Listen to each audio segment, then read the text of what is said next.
There it is. Wearing Russ's favorite jersey. D tier. Plan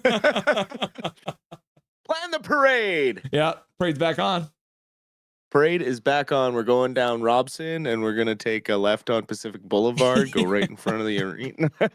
How many viaducts can you go over in one parade? Oh, man. Jim Rutherford might be a genius. Yeah.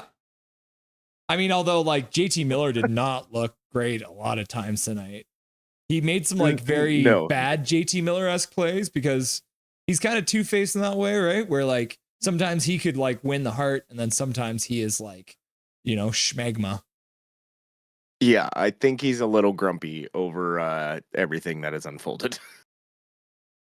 Because I think he ends up with a lot of the blame in that rift.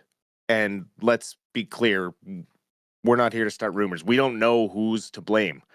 It could be both ways. We don't need the ins and outs of why two people can get that upset with each other that it affects an entire locker room.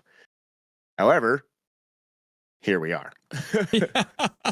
Well, I mean, and that's the thing is like, we know Jim Rutherford has been doing this for a very long time. He's won multiple cups. This is not his first rodeo. He's done this a lot. When Jim Rutherford did that interview, he knew exactly what he was doing. Well, and the reporter knew exactly what he was doing by only releasing about half of Rutherford's comments. Yeah. I've kind of been perusing X throughout the game, and there's so much more coming out to what Rutherford had said. Just, saying like, look, if we win, this isn't an issue. And also saying, hey, we did try to re-sign Zadorov. We gave him everything he wanted. The next minute he signed with Boston. So, he cleared the air with pretty much everything. And, maybe he did tell the boys about this article and say, hey, I sat down and had a conversation, a very open conversation, and this article is going to be coming out this day. And these guys have known about it for a couple of days. And now they realize, hey, this is ridiculous. Let's play hockey. And they've rattled off 3 wins in a row. And this looked more like the two teams that met in the playoffs last year than we've seen from the last time Nashville and Vancouver met each other this season. Well, I would say they started to look a lot like the playoff series last year in the second period where everything got locked down. Yes.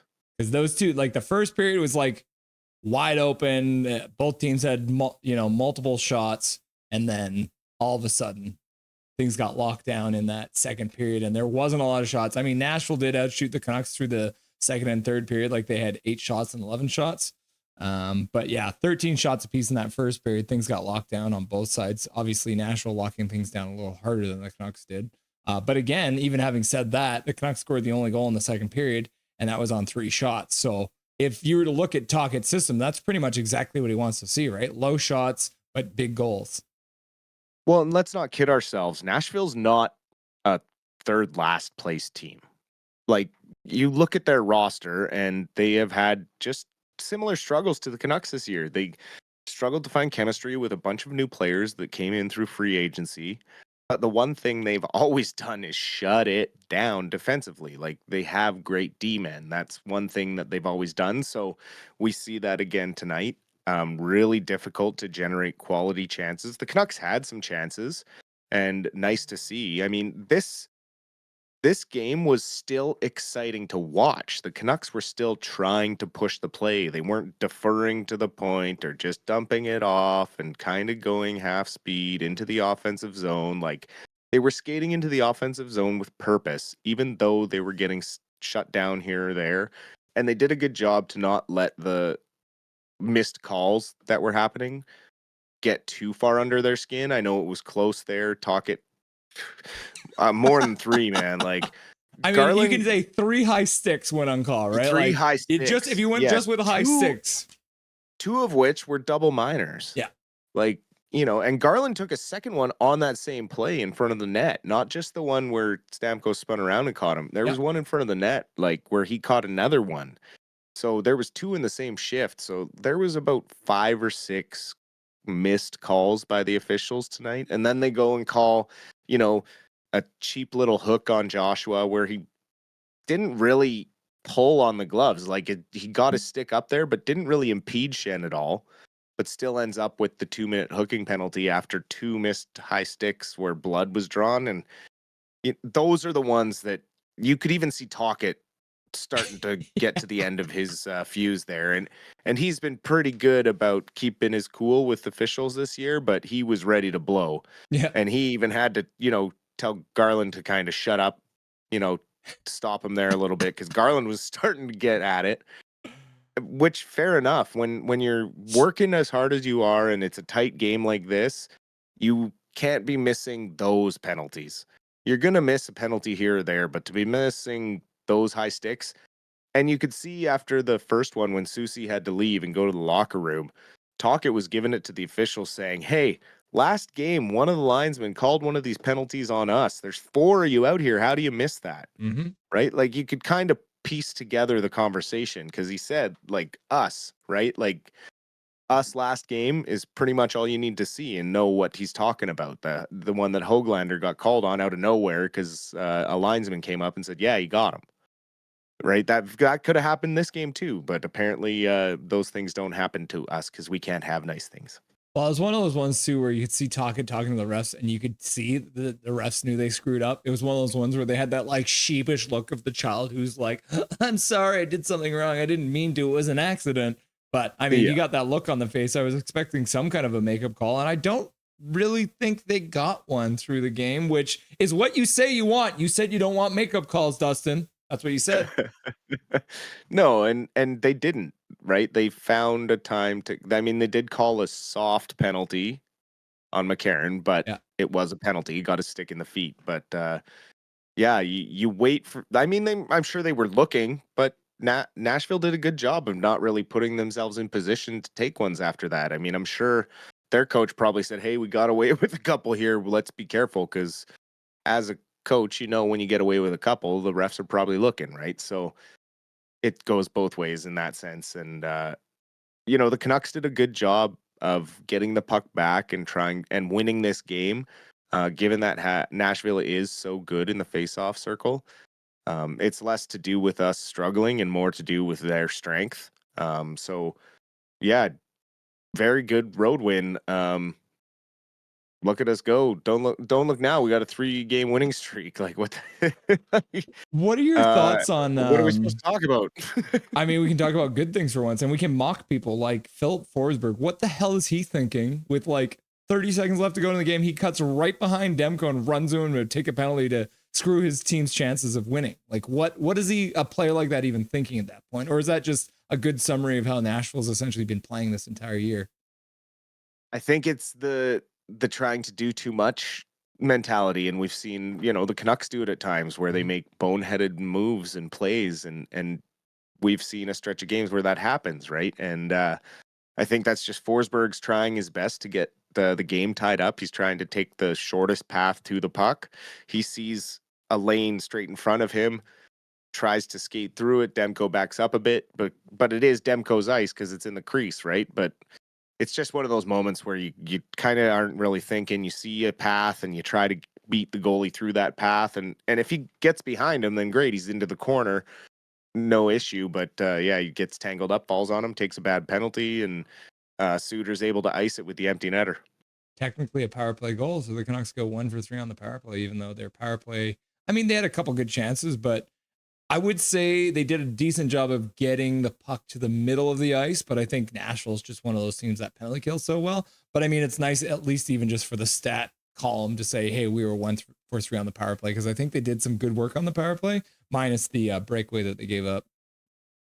Yeah, they did. And Nashville is really good at collapsing down in front of their goalie and supporting on the penalty kill. So we did have a couple of great chances, a couple of fan shots. Looked like there was maybe a bit of ice issues here or there. Later in periods, it looks like the ice started to get a little chopped up. So there was a couple of shots that weren't clean shots to get off. So um, overall, pretty impressive stretch of victories to put together here. especially given the noise that's been going on outside of the room. And we'll see what they see if they can keep this going into Dallas. I think when we're doing the 3 stars from now on, I think we need to give it like a rating of bias. So the 3 stars for tonight. Do I want to know? Hmm? Do I want to know? Oh, bro, you're gonna laugh. They gave Nyquist the 3rd star. He has 0 points. They gave Quinn Hughes. Please tell me they gave Demko the 1st star. They gave Quinn Hughes the 2nd star with 2 assists. Fair. And they gave a goaltender the 1st star, but they gave it to Saros. So on a scale of like 1 to 10 on the bias scale, 1 being like a neutral, understanding party, and 10 being the Tampa Bay announcer from the late 90s. What bias do we got here? Oh, that's so bad, man. That is so bad. So bad. That might be the worst one so far this year. Demko makes 31 saves, some of which were very huge saves in the 3rd period, and they give it to Saros. Wow. See, that is why we are so lucky to have people like Shorty and that at home. Okay, Dustin, I'm going to give you the opportunity to correct the wrong because Nashville's announcers clearly screwed up real bad. Who is your 3 stars of tonight's game? My 3 stars of tonight's game would be at the 3rd star, I would probably give it to Tommy Novak for scoring the only goal of Nashville that Nashville got. It wasn't like Saros had to make any otherworld saves or anything like that. The 2nd star, I would definitely give to Quinn Hughes for having his 2 assists. Hasn't had another great game offensively and defensively, as Quinn Hughes does. And for the 1st star, I would be giving it to Thatcher Demko for making 31 saves on 32 shots against. Three power plays faced. Didn't give up any power play goals, so he was part of an important part of the penalty kill. Made a couple of huge saves late in the game to keep it a 1-goal lead. It was a close game, and this was a game that I think Demko stole for us because Nashville definitely had a couple of chances to tie it or take a lead. So, yeah, I don't know how they get that so wrong, but you have to have given it to Demko, and I'm not doing that to be biased. He just had a better game than Saros. Mm-hmm. If I'm gonna give it a 4th star, what do you think about giving it to Tyler Myers? Yeah, I mean, heck of a pass on that game-winning goal, and he's looked great since returning from suspension.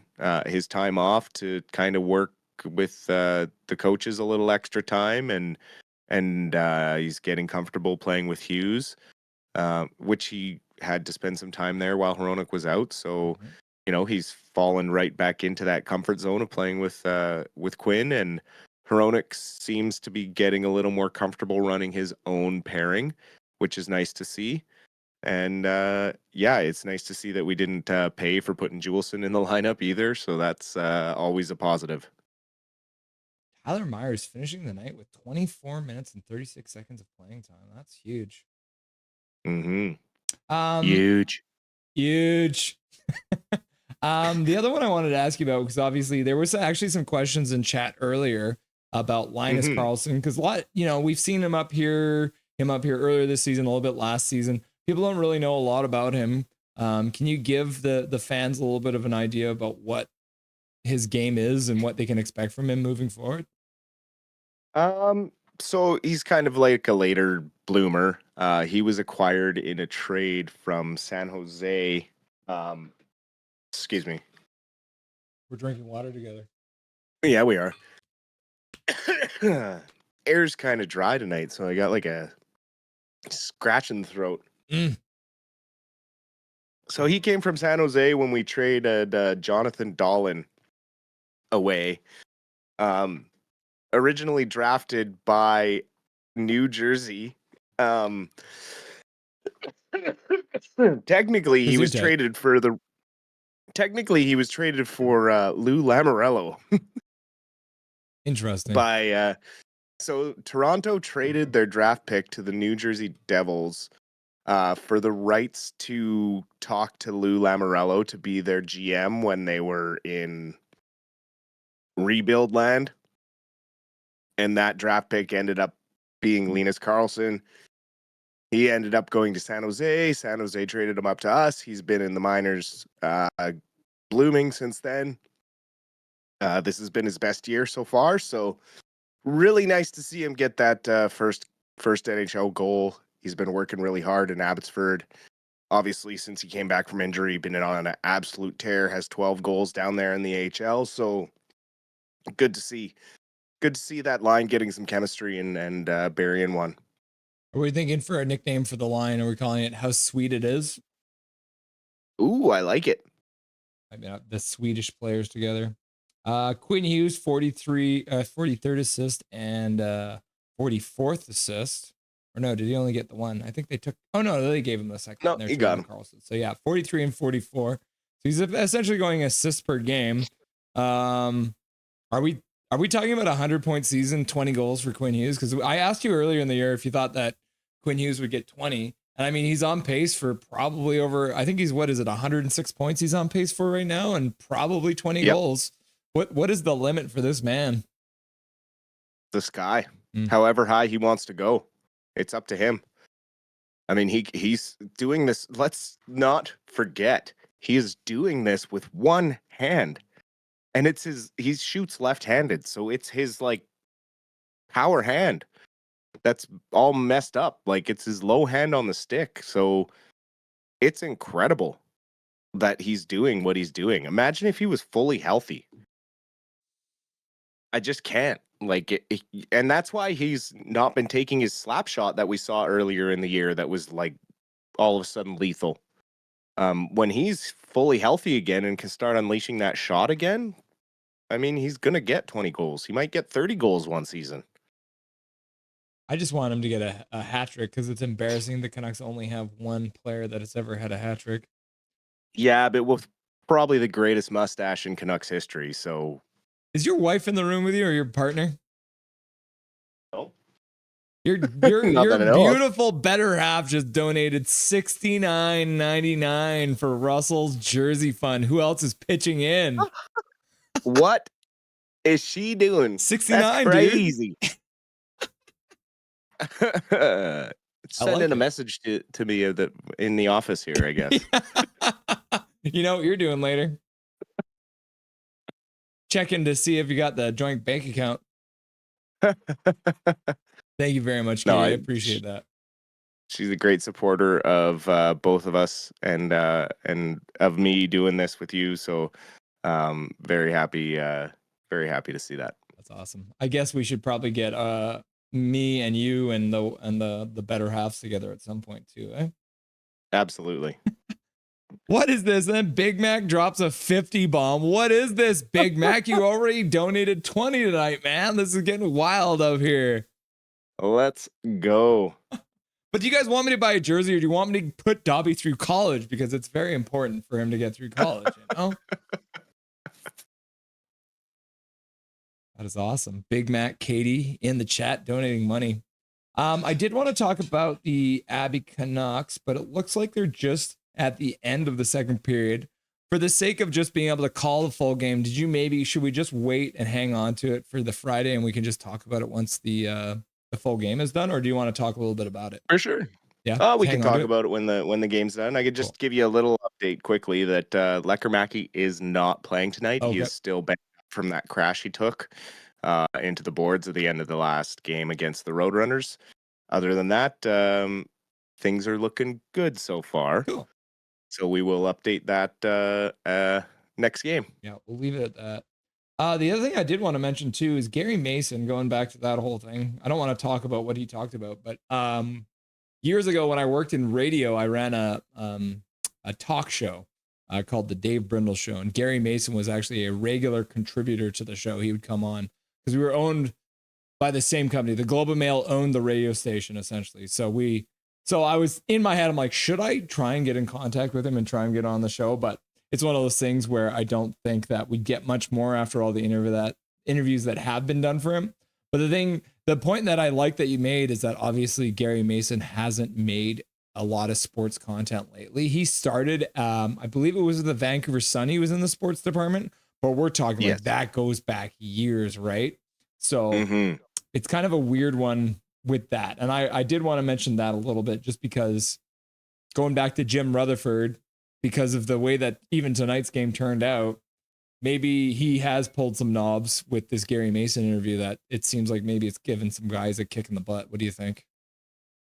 Yeah, I mean, they've tried everything else, and he's not one to sit around and wait. He is a calculated individual, so to go out and try this tactic and make things public and get these boys to smarten up and be like, "Hey, you guys are ruining a very good thing. You guys signed these contracts. You guys took this money. Come on, like enough's enough. And if I put this out there in the public's gonna come after you guys because this is ridiculous."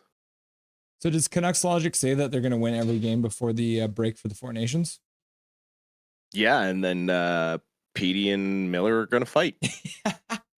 The other thing I wanted, because a lot of people, it's one of those things, right? I think it was like 2 or 3 games ago, Jeff Patterson tweeted out the lines for practice, and they had Pettersson as the third line. Everyone's like, "Oh, Pettersson's been demoted to the third line. Like, look at him. He's such a piece of garbage. A third line center for $11.6 million." And I'm like, no, J Pat is doing that specifically to get tweets because he wants reactions.